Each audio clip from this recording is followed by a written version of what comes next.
ഇന്ന് നമ്മൾ ഉണ്ടാക്കാൻ പോകുന്നത് പച്ചരി കൊണ്ടൊരു ഉപ്പുമാവാണ്. അതിനാവശ്യമായ ചേരുവകൾ: 1 ഗ്ലാസ് പച്ചരി. ഈ ഗ്ലാസ്സിന് 1 ഗ്ലാസ് പച്ചരിയാണ് ഞാൻ എടുത്തിരിക്കുന്നത്. 1 സ്പൂൺ ഉപ്പ്, 2 പച്ചമുളക് അരിഞ്ഞത്, ഒരു ചെറിയ കഷ്ണം ഇഞ്ചി, 5 ചുവന്നുള്ളി, ഇതിൽ നിന്ന് 3 സ്പൂൺ വെളിച്ചെണ്ണ, കുറച്ച് കരിവേപ്പില, 1 സ്പൂൺ കടുക്, ഒരു വലിയ തേങ്ങയുടെ പകുതി തേങ്ങ ചിരണ്ടിയത്. അപ്പോൾ നമുക്ക് ഉപ്പുമാവ് ഉണ്ടാക്കാൻ തുടങ്ങാം. അത് നമുക്ക് ആദ്യമായി പച്ചരി കഴുകിയെടുക്കാം. അപ്പോൾ നമ്മൾ എടുത്ത പച്ചരി നമ്മൾ കഴുകിയെടുത്തിട്ടുണ്ട്. നമുക്കതിനാവശ്യമായ വെള്ളം ഒഴിക്കാം. അരിയുടെ മുകളിൽ വെള്ളം ഇങ്ങനെ നിന്നാൽ മതി, കൂടുതൽ വെള്ളം വേണ്ട.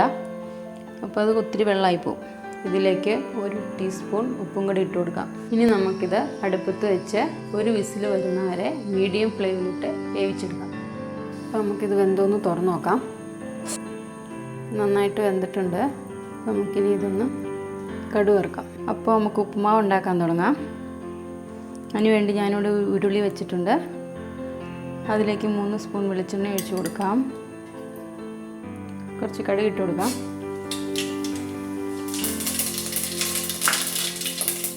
ഇഞ്ചി ഇട്ട് കൊടുക്കാം.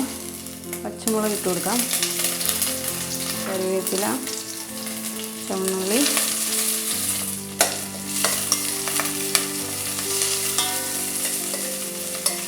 നന്നായിട്ടൊന്ന് മൂത്ത് വരണം.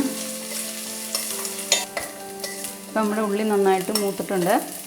നല്ല ചുമന്ന കളർ വരും. അപ്പം നിർത്തണം. എന്നിട്ട് നമുക്ക് തേങ്ങ ഇട്ട് കൊടുക്കാം.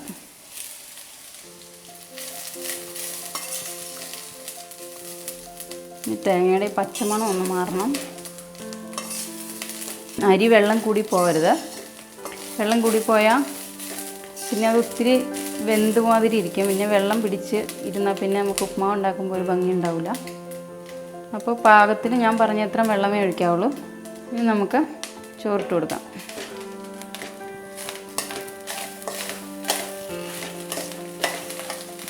നമുക്കിനി കുറച്ച് ചൂടുവെള്ളം ഒന്ന് തളിച്ചിട്ട് ഒരു 5 മിനിറ്റ് ഒന്ന് മൂടി വെച്ച് വയ്ക്കാം. ചൂടുവെള്ളം തളിച്ച് കൊടുക്കാവുള്ളൂ.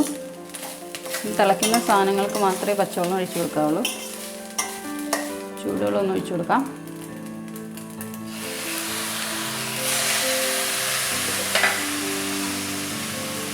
5 മിനിറ്റ് മൂടി ഒന്ന് വേവിക്കാം. നമുക്ക് തുറക്കാം. അപ്പോൾ നമ്മുടെ പച്ചരി ഉപ്പുമാവ് റെഡി ആയിട്ടുണ്ട്. എല്ലാവരും ട്രൈ ചെയ്ത് നോക്കുക, അഭിപ്രായം പറയുക. ഈ വീഡിയോ നിങ്ങൾക്ക് ഇഷ്ടമായാൽ ലൈക്ക് ചെയ്യുക, സബ്സ്ക്രൈബ് ചെയ്യുക. ഇനി മറ്റൊരു വീഡിയോയിൽ കാണാം. ബൈ.